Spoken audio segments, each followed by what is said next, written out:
Terima kasih Anda masih bersama kami di Sindo Today bersama saya Nata Arman. Pemirsa, sebuah mobil menabrak 6 pemotor di Jalan Raya Kabupaten Jombang, Jawa Timur. Akibatnya 1 orang tewas terjepit, sementara sejumlah pengendara motor lainnya terluka.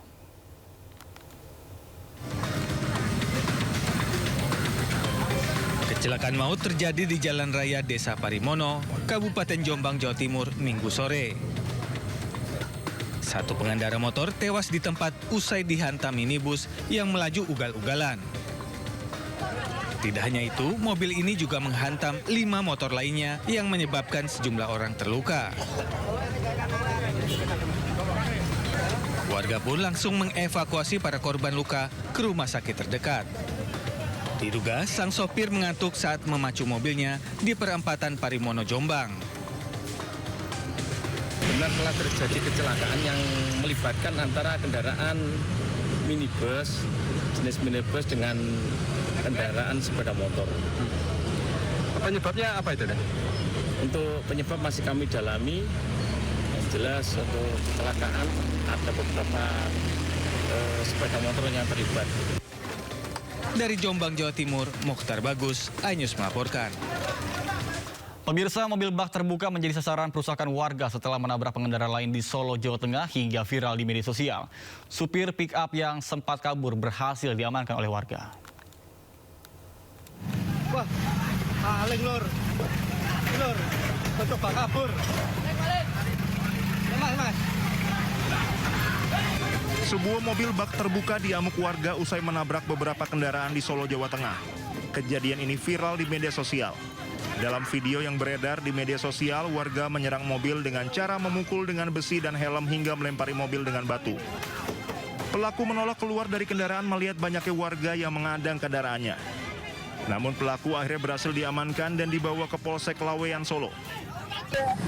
Mobilnya disuruh berhenti, nggak mau sama orang-orang, malah langsung terjang aja, padahal di bawah ada orangnya. Jadi orangnya sampai keseret, sampai ke sini kan.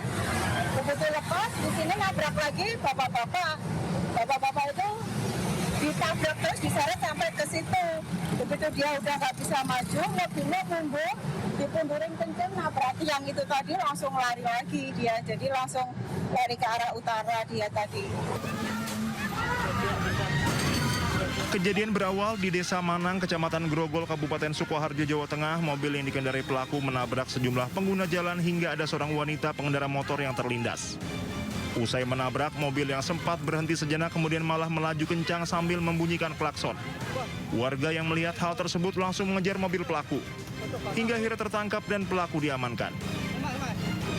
Akibat tabrak lari tersebut, sejumlah pengendara motor terluka dan dibawa ke rumah sakit untuk perawatan. Dari Solo, Jawa Tengah, Septiantoro, iNews melaporkan.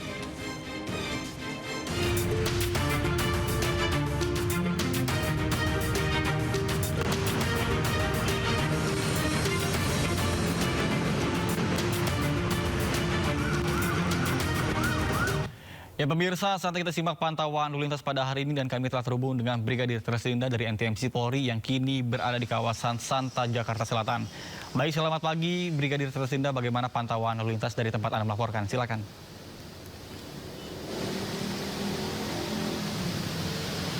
Ya baik, terima kasih Nata Arman dan selamat pagi pemirsa. Kami akan menunjukkan kepada Anda secara real time kondisi arus lalu lintas terkini untuk menemani aktivitas pagi Anda dibantu juru kamera Yoga Wardana. Saat ini arus lalu lintas baru saja lepas dari antrian traffic light untuk kendaraan dari arah Wijaya yang akan mengarah ke Tendean. Dan memang Nata, hingga saat ini untuk arus lalu lintas yang akan mengarah ke arah Tendean maupun dari arah sebaliknya dari Tendean yang akan lurus mengarah ke Blok M maupun yang akan berbelok ke arah Wijaya sampai saat ini cukup padat. Tentunya kami harapkan Anda dapat mengikuti arahan dan petunjuk petugas kami yang berada di lapangan. Hal ini untuk mengatur jalannya arus lalu lintas dan memang kepadatan kendaraan di kawasan Tendean ini imbas dengan penyempitan lajur serta meningkatnya volume kendaraan pada aktivitas aktivitas pagi hari, baik itu aktivitas perkantoran maupun anak sekolah, tentunya kami harapkan Anda tetap mengutamakan keselamatan dengan menjaga batas kecepatan dan juga jaga jarak aman kendaraan Anda. Fluktuasi volume kendaraan yang akan mengarah ke Blok M ini hanya terjadi pada saat lepas dari antrian traffic light untuk kendaraan dari tendean. Namun selepas dari antrian traffic light, kendaraan ke arah Blok M ini mengalami relatif lancar. Tentunya juga meskipun lalu lintas lancar ke arah Blok M, kami harapkan Anda tetap selalu berhati-hati dalam berkendara. Kemudian perlambatan kecepatan kendaraan di antrian traffic light juga terjadi untuk kendaraan dari arah Blok S yang akan mengarah ke tendean. Hal ini juga imbas dengan adanya pertemuan kendaraan dari Wijaya, dari Senopati, sehingga mengalami perlambatan kecepatan ke arah tendean. Kami juga menginformasikan data dari SMS Korlantas Polri dalam kurun waktu 1 kali 24 jam terjadi 220 kasus laka lantas dengan rincian 16 orang meninggal dunia, 31 orang luka berat, serta 293 orang luka ringan. Dari data tersebut, 37% terjadi karena kecerobohan pengemudi. Mengingat aktivitas pagi tentunya terjadi kepadatan kendaraan di persimpangan, tentunya kami harapkan Anda tetap berkendara secara wajar, ikutilah rambu serta marka jalan yang ada, kemudian jaga batas kecepatan kendaraan Anda, hindarilah berkendara secara ceroboh, hal ini untuk menekan angka pelanggaran serta kecelakaan lalu lintas. Bagi Anda yang akan mengupdate informasi-informasi seputar arus lalu lintas terkini, kami siap melayani di 15669 ataupun melalui SMS Center di 9119. Nata Arman, kembali ke Anda di studio, silakan. Baik, terima kasih Brigadir Tersinda atas laporannya. Selamat bertugas kembali dan salam presisi.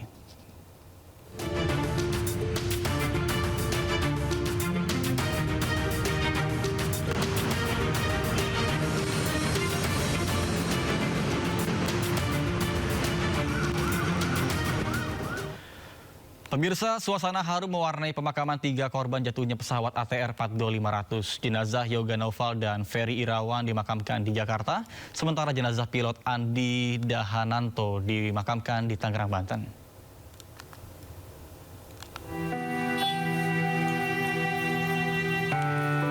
Suasana duka menyelimuti tempat pemakaman umum Malaka, Durensawit, Jakarta Timur saat jenazah pegawai Kementerian Kelautan dan Perikanan Yoga Naufal dimakamkan pada Minggu siang.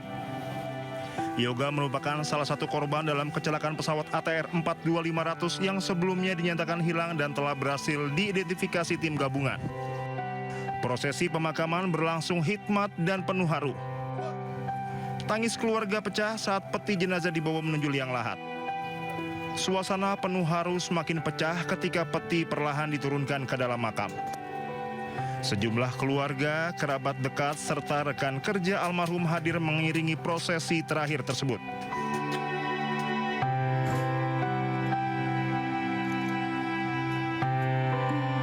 Sementara jenazah Ferry Irawan, pegawai Kementerian Kelautan dan Perikanan, dimakamkan di TPU Pondok Rangon, Cipayung, Jakarta Timur. Ferry Irawan menjadi korban kecelakaan pesawat ATR 42500 yang jatuh di Gunung Bulu Saraung, Sulawesi Selatan. Pemakaman dilakukan dengan upacara kedinasan. Sejumlah petugas KKP berseragam membawa peti jenazah almarhum ke tempat pemakaman.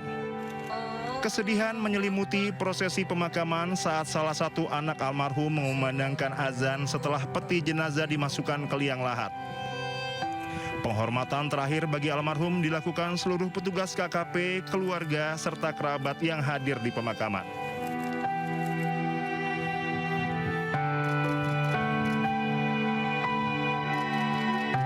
Sementara jenazah Kapten Andi Dahananto, pilot pesawat ATR 42500 yang jatuh di Gunung Bulu Saraung, Kabupaten Pangkep, Sulawesi Selatan, dimakamkan di TPU Ranca Sadang, Desa Sodong, Kecamatan Tiga Raksa, Kabupaten Tangerang, Banten, Minggu siang. Kementerian Kelautan dan Perikanan melakukan prosesi upacara pemakaman sebelum jenazah dimasukkan ke dalam liang lahat yang dihadiri keluarga dan kerabat. Kapten Andi merupakan salah satu korban meninggal dunia dalam tragedi jatuhnya pesawat ATR 42500. Dari Jakarta dan Tangerang, Banten, tim liputan Anyus melaporkan. Pemirsa, diduga kelelahan Menteri Kelautan dan Perikanan Sakti Wahyu Trenggono pingsan saat memimpin upacara penghormatan 3 jenazah korban pesawat ATR 42500 yang jatuh di Kabupaten Maros, Sulawesi Selatan. Jakarta, 25 Januari 2026.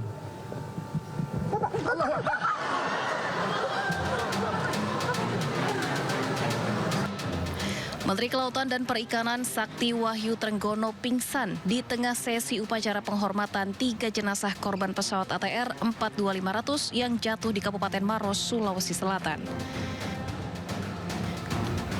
Menteri KKP Sakti langsung diselamatkan para protokol dan petugas yang bersiaga di dalam ruangan upacara.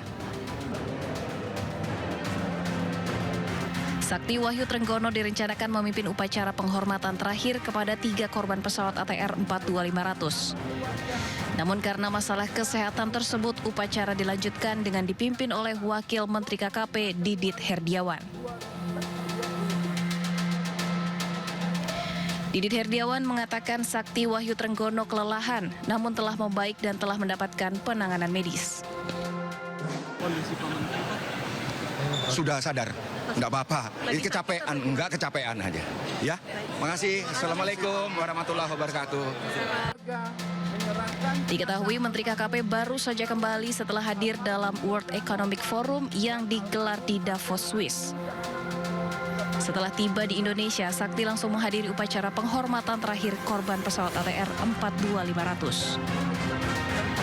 Dari Jakarta, Jessica Winoto, Muhammad Zulkarnain, iNews melaporkan.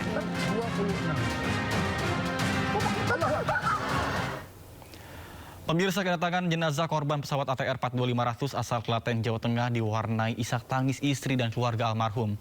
Sebelum dibawa ke rumah duka, jenazah terlebih dahulu disolatkan di masjid desa setempat.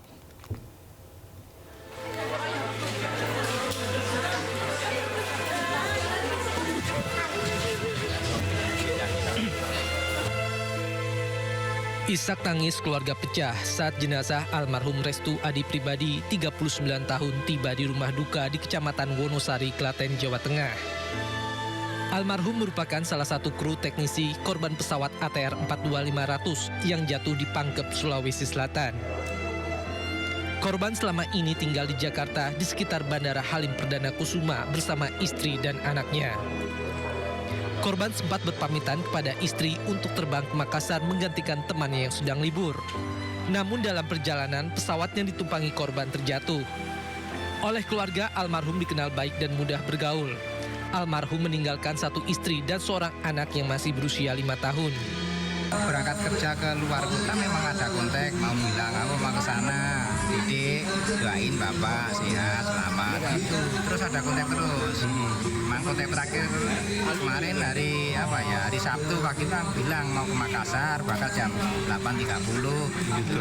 Dari Halim ke Semarang, Semarang ke Jogja terus mau ke Makassar. Rencananya jenazah korban akan dimakamkan di TPU Desa Sidoharjo, Kecamatan Polan Harjo, Klaten, bersebelahan dengan makam ibunya. Dari Klaten, Jawa Tengah, Saiful Effendi, iNews melaporkan. Berlagi informasi lainnya, pemirsa, setelah mengunjungi Inggris, Swiss, dan Paris, Presiden Prabowo Subianto tiba di tanah air. Setibanya di Bandara Halim Perdana Kusuma, Jakarta, Prabowo disambut Mensesnek Prasetyo Hadi, Panglima TNI Jenderal Agus Subianto, Kapolri Jenderal Listio Sigit Prabowo, dan Kepala BIN Herindra. Sebelumnya, Prabowo telah menjalani sejumlah agenda strategis, diantaranya ke Inggris untuk bertemu dengan PM Keir Starmer dan juga Raja Charles III. Dalam kunjungan tersebut, pemerintah Inggris sepakat berinvestasi 90 triliun rupiah untuk penguatan di bidang maritim dengan memproduksi 1.500 lebih kapal nelayan di Indonesia hingga program pertukaran dosen. Sebelumnya, Prabowo mengunjungi Davos, Swiss hingga menghasilkan kesepakatan jika Indonesia bergabung dalam Board of Peace atau Dewan Perdamaian untuk mendukung upaya menyelesaikan konflik di Gaza.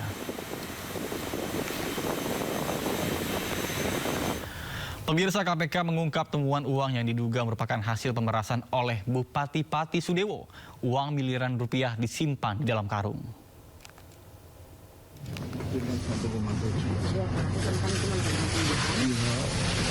Ini taruh di depan dulu.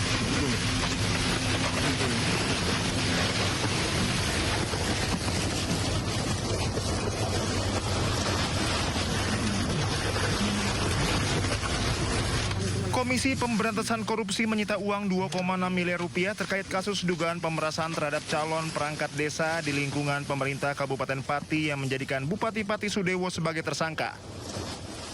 Video ini menunjukkan dua perempuan menyerahkan 3 buah karung berwarna hijau, kuning, dan putih yang berisi uang ke mobil tim KPK.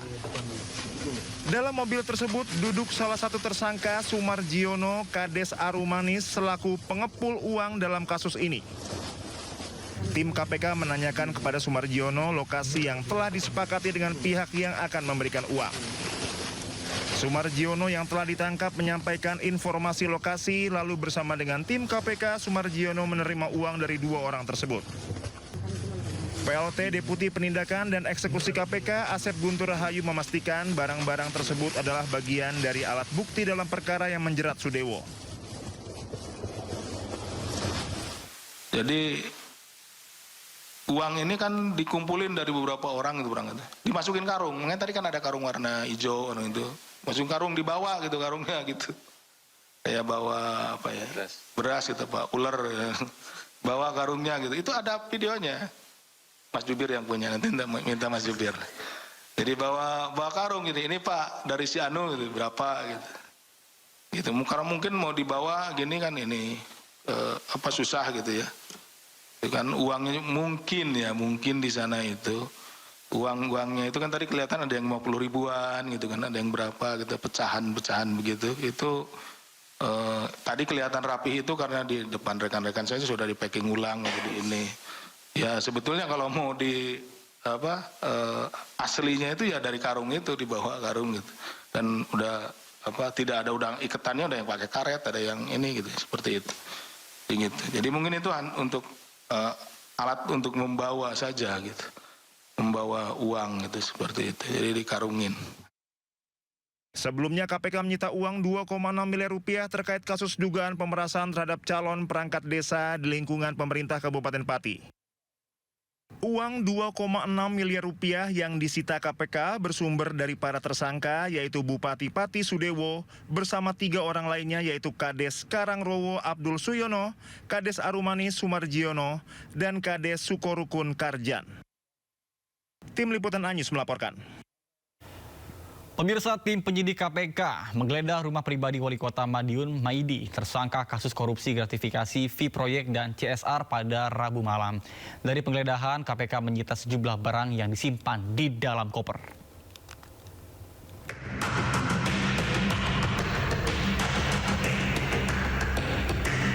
Selama hampir 5 jam, 8 orang tim penyidik KPK Rabu malam menggeledah rumah Maidi, Wali Kota Madiun di Jalan Merpati. Dari dalam rumah pribadi Maidi, penyidik KPK membawa sebuah koper dan beberapa dokumen. Penggeledahan dilakukan diduga untuk mencari sejumlah bukti tambahan terkait kasus korupsi, gratifikasi dana CSR, dan fee proyek pembangunan. Wali Kota Madiun, Maidi, ditetapkan sebagai tersangka atas kasus pemerasan dengan modus fee proyek dan dana CSR serta gratifikasi di lingkungan Pemkot Madiun. Selain Maidi, KPK juga menahan tersangka lain, yaitu Kadis PUPR, Torik Mega, dan pihak swasta sekaligus orang kepercayaan Maidi, Rohim Ruhdianto. Dari Madiun, Jawa Timur, Arif Wahyu Effendi, iNews melaporkan. Ketua Komisi 3 DPR RI Habibur Rahman memandang perkara kasus penetapan tersangka terhadap Hogi Minaya perlu dilihat secara adil dan tidak semata-mata membaca pasal, tetapi juga mempertimbangkan hati nurani dan konteks peristiwa. Mempertanyakan ya, bagaimana bisa pasal tersebut diterapkan dalam perkara ini kepada Pak Hogi, ya, karena yang lalai hingga menabrak itu kan bukan Pak Hogi, tetapi justru 2 orang penjamret tersebut dan mengakibatkan mereka sendiri yang meninggal dunia. Karena kan si Pak Hogi ini tidak menabrak, tapi mengejar si jambret tersebut. Dan kami juga bingung kok kejaksaan juga bisa menerima perkara ini, bahkan akhirnya sekarang akan dilimpahkan ke pengadilan. Kami berharap Pak Hogi bisa mendapatkan keadilan dan kami akan memantau jalannya peradilan tersebut ya. Dalam mengadili suatu perkara, hakim wajib menegakkan hukum dan keadilan. Yang ayat 2-nya, jika dalam menegakkan hukum dan keadilan sebagaimana dimaksud pada ayat 1, maka hakim wajib mengedepankan keadilan. Ya. Jadi nanti tanggal 28 Januari, hari Rabu, kami akan memanggil Kapolres Sleman, Kajati Sleman, ya, dan Pak Hogi beserta kuasa hukumnya untuk mencari solusi dalam kasus ini. Ya, kami ingin Pak Hogi mendapatkan keadilan dan kami ingin juga masyarakat tenang. Jangan sampai kalau nanti ada terjadi penjambretan, masyarakat tidak mau mengejar si penjambret yang lari menggunakan motor. Khawatir kalau si jambretnya nabrak, ya, atau celaka, ya, maka masyarakat yang akan disalahkan.